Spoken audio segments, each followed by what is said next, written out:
أعوذ بالله من الشيطان الرجيم. சபிக்கப்பட்ட ஷைத்தானை விட்டு அல்லாஹ்விடம் நான் பாதுகாப்பு தேடுகின்றேன். وَإِذْ قَالَ إِبْرَاهِيمُ لِأَبِيهِ آزَرَ أَتَتَّخِذُ أَصْنَامًا آلِهَةً إِنِّي أَرَاكَ وَقَوْمَكَ فِي ضَلَالٍ مُبِينٍ. மேலும் இப்ராஹிம் தம் தந்தை ஆசரை நோக்கி, சிலைகளையா நீங்கள் கடவுளராக்குகின்றீர்கள்? நிச்சயமாக நீங்களும் உங்களுடைய சமூகத்தாரும் வெளிப்படையான வழிகேட்டில் இருப்பதை நான் காண்கின்றேன் என்று கூறிய சந்தர்ப்பத்தை நீர் நினைவு கூறும்.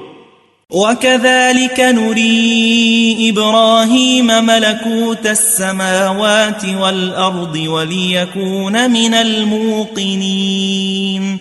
இவ்வாறே வானங்கள் மற்றும் பூமியின் ஆட்சி அமைப்பை நாம் இப்ராஹீமுக்கு காண்பித்துக் கொடுத்தோம், உறுதியான நம்பிக்கையுடையோரில் ஒருவராய் அவர் திகழ வேண்டும் என்பதற்காக.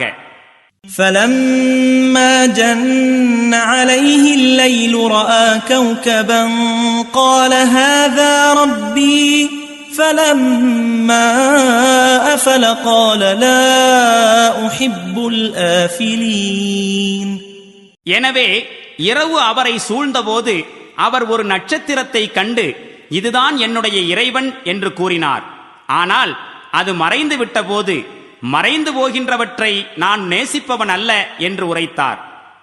فَلَمَّا رَأَى الْقَمَرَ بَازِغًا قَالَ هَذَا رَبِّي فَلَمَّا أَفَلَ قَالَ لَئِن لَّمْ يَهْدِنِي رَبِّي لَأَكُونَنَّ مِنَ الْقَوْمِ الضَّالِّينَ.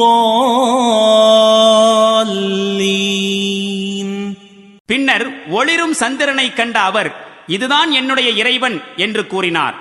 ஆனால் அதுவும் மறைந்தபோது, என்னுடைய இறைவன் எனக்கு வழிகாட்டவில்லை எனில் வழிதவறிய கூட்டத்தாருள் நிச்சயமாக நானும் சேர்ந்திருப்பேன் என்று கூறினார். فَلَمَّا رَأَى الشَّمْسَ بَازِغَةً قَالَ هَذَا رَبِّي هَذَا أَكْبَرُ فَلَمَّا أَفَلَتْ قَالَ يَا قَوْمِ إِنِّي بَرِيءٌ مِّمَّا تُشْرِكُونَ. பின்னர் ஒளிரும் சூரியனை கண்டபோது, இதுதான் என்னுடைய இறைவன், இது எல்லாவற்றையும் விட மிகப்பெரியது என்று கூறினார். ஆனால் அதுவும் மறைந்து போகவே, என் சமூகத்தவரே, நீங்கள் இறைவனுக்கு இணை வைக்கும் அனைத்தை விட்டும் திண்ணமாக நான் விலகிவிட்டேன். إِنِّي وَجَّهْتُ وَجْهِيَ لِلَّذِي فَطَرَ السَّمَاوَاتِ وَالْأَرْضَ حَنِيفًا وَمَا أَنَا مِنَ الْمُشْرِكِينَ. வானங்களையும் பூமியையும் படைத்தவனின் பக்கம் ஒரு மனத்துடன் என் முகத்தை நான் திருப்பிவிட்டேன், மேலும் ஒருபோதும் நான் இணை வைப்பவர்களில் உள்ளவன் அல்ல என்று கூறினார். وَحَاجَّهُ قَوْمُهُ قَالَ أَتُحَاجُّونِّي فِي اللَّهِ وَقَدْ هَدَانِ وَلَا أَخَافُ مَا تُشْرِكُونَ بِهِ إِلَّا أَن يَشَاءَ رَبِّي شَيْئًا وَسِعَ رَبِّي كُلَّ شَيْءٍ عِلْمًا أَفَلَا تَتَذَكَّرُونَ. மேலும் அவருடைய சமூகத்தார் அவரிடம் தர்க்கம் செய்தபோது அவர் தம் சமூகத்தாரை நோக்கி கூறினார், திண்ணமாக அல்லாஹ் எனக்கு நேர்வழி காட்டியிருக்க அவனை பற்றியா என்னிடம் நீங்கள் தர்க்கம் செய்கின்றீர்கள்? மேலும் எவற்றை நீங்கள் இறைவனுக்கு இணை வைக்கின்றீர்களோ அவற்றுக்கு நான் அஞ்ச மாட்டேன். என் இறைவன் நாடினால்தான் எது ஒன்றும் நிகழ முடியும். என் இறைவனின் ஞானம் அனைத்தையும் சூழ்ந்துள்ளது. நீங்கள் நல்லுணர்வு பெற மாட்டீர்களா?